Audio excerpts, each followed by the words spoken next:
What was your reaction to what was in that report when you read it? Well, there were clearly areas for improvement, and that's that's the finding, that there was some strengthening that needed to be done, that it wasn't working and currently operating at what we would consider to be best practice around governance, and some of its management, and the good thing is that they took that fully on board. So it's quite normal then for things that were identified, like the lavish dinners that were using funding that had come from the Ministry of Health, the unaccounted for credit card expenses, the excessive travel. It's quite normal for that to come out in an investigation and there not be any sort of serious penalties for the charity involved or for anything to be made public around those findings.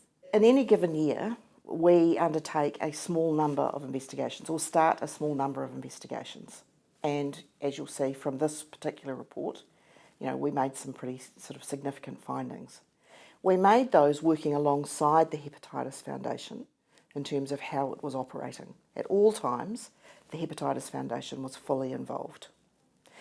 The other thing that happens, as is a kind of a matter of course when we undertake these types of investigations, is that people are learning as they go. We are encouraging, educating and supporting improvement as we go through any investigation. And that's exactly what's happened in this case as well. We're highly satisfied with the Hepatitis Foundation's response, not only to the investigation but also to the findings, and we're very happy with that. So if you're entirely satisfied with their response, why have they now pushed back and brought in their own auditors and put out statements saying that they have long contested what that investigation found? Well, every organisation is entitled to actually form its own view, but I am absolutely certain that through the course of the investigation and also as a result of it, the Hepatitis Foundation has actually improved and responded accordingly. Now, I think one of the things that's been interesting in this particular situation with them is that they too have been surprised by the recent media about this investigation, which, was started a couple of years ago.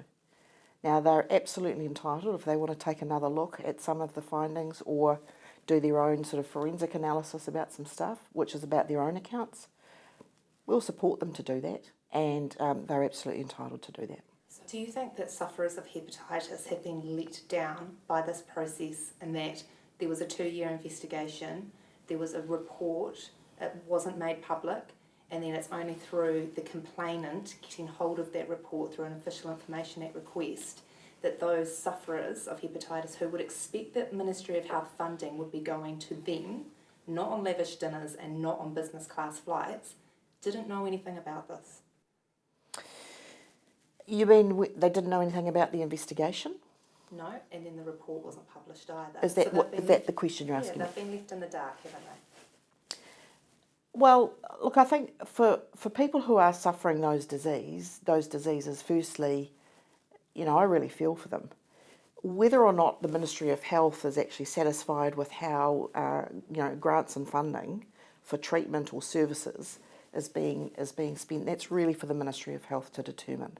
And they have a number of mechanisms around that. So I wouldn't want to comment on the level of satisfaction or otherwise from hepatitis B and C sufferers. But the Ministry of Health also relies on the regulator doing its job. And what was found in that report, there was not serious consequences for the charity as a result. And those who suffer from hepatitis, who would expect funding to be going to their care, it wasn't. Well, I guess the question is what would be best in terms of what consequence would be. Ultimately, we want organisations that serve our community, Aotearoa New Zealand. This is a really important part of our social infrastructure, the charitable sector. There's 27,000 registered charities with about $54 billion in assets, turning over around $16 billion a year to support the vulnerable, the ill, the people who, their own community for a sense of sort of social cohesion in our country. And our job is to support that sector to thrive and deliver on all the potential that exists with all those volunteers and all the people who make it, their life business to support their community. That's our objective. Now, when you look at our job, we've got no intention of running around with a big heavy stick because people make mistakes. Now, almost without exception, every charity that we serve and that we work with is there with the express purpose of doing good. Now, sometimes they make mistakes. Sometimes they don't perhaps govern as effectively as you or I might, or they don't have the extent of management experience that others might have in the corporate sector or in a government agency. Our job is to work with them to help them to be successful and to keep doing that social good. It doesn't serve anybody to be walking around seeking to punish as our starting position.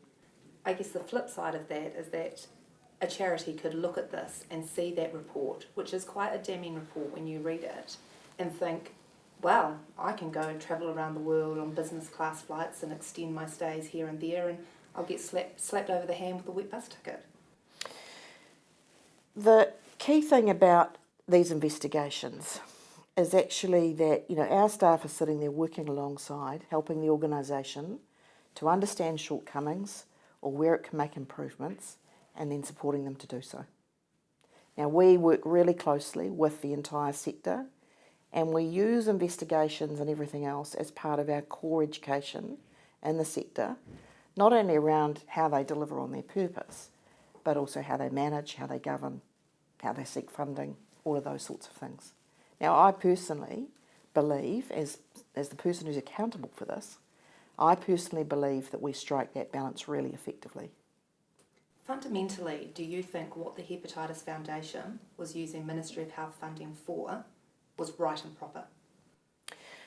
What the foundation uses its Ministry of Health funding for, in terms of whether it's delivering on its contractual obligations to the Ministry of Health, is actually for them to engage with the Ministry of Health on. Is it not the regulator's job to have checks and balances on that? And we do. And we've worked with them and we made some findings, and in our view the foundation has made the improvements that we wanted. We do not publish the investigation report. That is standard. There's nothing special in here about the Hepatitis Foundation. Why did the investigator Paul Bard recommend that? I mean, he works within the system. Why would he recommend publishing a report if it's not within your capacity to even do that? So at the time of that, we were seriously considering proactive release of all of our investigation reports. That is an exercise we were doing at the time, and working with the Independent Charities Registration Board around the pros and cons of that. So our investigator made that recommendation in that light, and that was what was sitting behind it. Now subsequently you sit there and you say, so what's the purpose of doing that? Proactive release of all of our investigation reports. Who does that serve? What good is that to the community? And where we landed was a wholesale publishing of our investigation reports doesn't actually serve anybody well. That's where we landed. Because the best thing that charities can do is respond to the findings and make improvements so that they continue to do good in the community. Now, where you have a charity that actually... It sounds like you're making an argument against transparency, though. No, I'm just moving to the point of saying it's fully transparent in terms of the working with the charity and any complainant in terms of the progress.